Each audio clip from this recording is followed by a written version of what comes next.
All right, well, how is it going, everyone? Today we are going to do something a little bit different. We're getting close to Christmas here in 2020, and everybody's really excited that we're getting close to the end of the year. But for Christians, we are celebrating this season as the season of Advent, the arrival of God's Messiah, who we know as Jesus, the Son of God.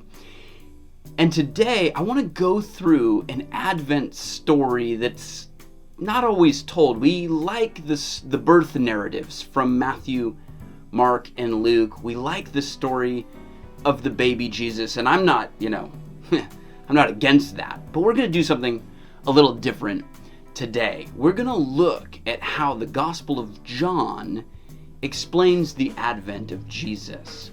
We're going to learn a few things and then move on with an encouragement about how we can finish out this year. And so I'm looking forward to getting into that right now. So we're going to do this a little bit different. I'm going to put this on the screen for you guys, and we're going to study it together. So you're going to look at what I'm looking at, which is chapter 1 of the Gospel of John. And this is in the NASB, which admittedly is a little bit harder of a text sometimes to read, so bear with me. But John chapter 1.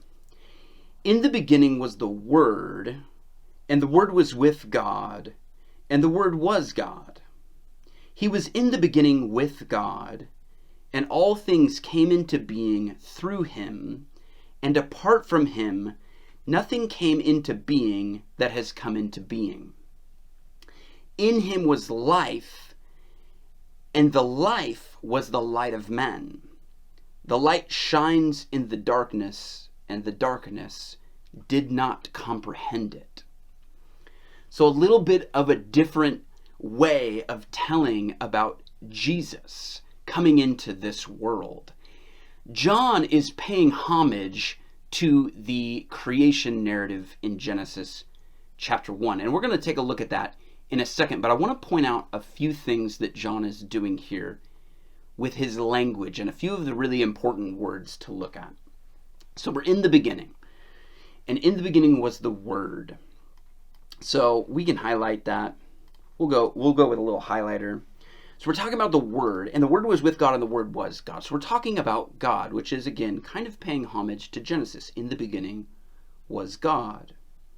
He was in the beginning with God. So we get a little bit, okay, who's this? What's going on? All things came into being through him, and apart from him, nothing came into being that has come into being. Very interesting passage to translate, and we can do other topics on why this is kind of strange language, but I won't chase that rabbit today for your sake. Okay, so in him was life. That's key. This life, excuse me as I have things popping up here, but that life was the light of men. In him was life, and the life was the light of men. That is key language there. And what happens? Well, the light shines in the darkness, and the darkness did not comprehend it. This idea that John is playing with, this idea of the darkness not comprehending the light, can also give us the idea of grasping or grabbing a hold of the darkness. When the darkness witnesses the light coming from Jesus, the Word who's become flesh, they don't understand it. They don't comprehend it. They can't grasp it.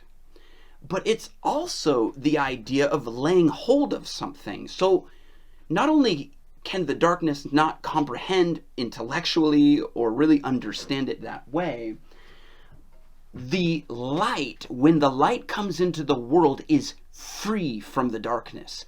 The darkness cannot apprehend or grab hold of the light. The light is free to roam about into the darkness, shedding that light.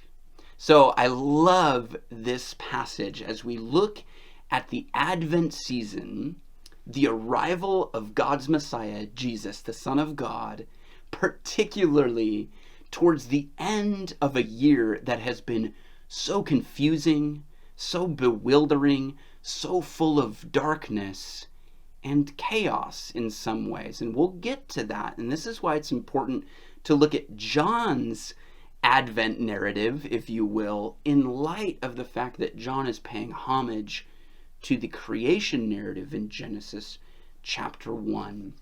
So we read this towards the end of the world. We're even celebrating this as Christians. We celebrate the Advent season near the winter solstice, where it's just become dark. It's one of the darkest parts of the year, at least here in the northern hemisphere. And so let's take a look now at Genesis chapter 1, and we will look at some very similar language here. So again, in the beginning, we have God, right? Very similar. In the beginning, God created the heavens and the earth. The earth was formless and void. I want to highlight that. And I'm going to highlight it a little bit differently here. But the earth was formless and void. And some of you, when we've gone through our Old Testament overview, you guys know why I love this word, formless and void. And if you remember the Hebrew here, you get a gold star. You can put that in the comment section below, and I'll mail you the gold star. So the earth was formless and void, and darkness was over the surface of the deep. So similar language here. We have God creating in the midst of darkness, and this surface of the deep, also important here, because the ocean historically is a symbol of chaos. It never rests, it never stops moving, it's tumultuous, and kind of gives us this imagery of chaos. Now the Spirit of God was hovering over the surface of the waters, and God said, "Let there be light." Now I think when we were in John, we did this with the red underline, so I'll try to do the same there. I know I'm changing colors up on you guys and stuff like that. But then God said, "Let there be light," and there was light. So God speaks, and light appears in the darkness. In the beginning was the Word, and the Word was God. The Word became flesh and dwelt among us. He's the light, right? And so there we have the creation narrative where God is doing very similar things. This is how God conquers chaos. This is how God conquers the darkness of this world. He comes into the closeness, into nearness with the chaos and the darkness. He speaks. He brings his word.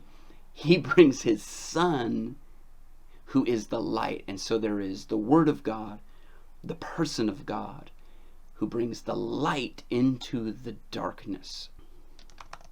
Let's head back to John really quick. We'll try to land this plane here, okay? So in the beginning was the Word was with God, the Word was God. He was in the beginning with God. All things came into being through him, and apart from him, nothing came into being that has come into being. So the Son of God, Jesus, he's there with God in the beginning at that Genesis 1 creation narrative. And there, the Father, Son, and the Spirit are doing very similar things as they are with us today. In him was life, and that life was the light of men. The light shines in the darkness, and the darkness could not grasp it, did not comprehend it. So my encouragement for you all today is that even in the midst of darkness, even in the midst of the tumultuous chaos, even in the midst of kind of a lot of confusion in this world, we can look to Jesus. We can read the Word of God. And that will bring light and life. And to us, that experience is transformational enough so that we then, as the children of God, can roam about in this sort of dark and chaotic world and be like God in and amongst the chaos and the darkness, where we're free. We are not imprisoned by that darkness or that chaos. And that as free people, we can bring the Word of God and the light of God and the life of God to our neighbors, to our community, and that just as it was transformational to us, it can be transformational to those around us, our family, and those are in our neighborhood, at our school, and in this world. So allow the light of God to transform you. Allow the Word of God to transform you so that you then can go be a transformational force in this world that is kind of lost in darkness and in chaos. And so I hope that is an encouragement to you. I hope that as we reflect at the end of this year and we look towards the new year, that we can think about the advent of God's Messiah, the Son of God, Jesus, what that means to us, but also what that means to the world around us. So hope that's an encouragement for you guys. Thanks for coming and being a part of that today, and I look forward to being with you next time.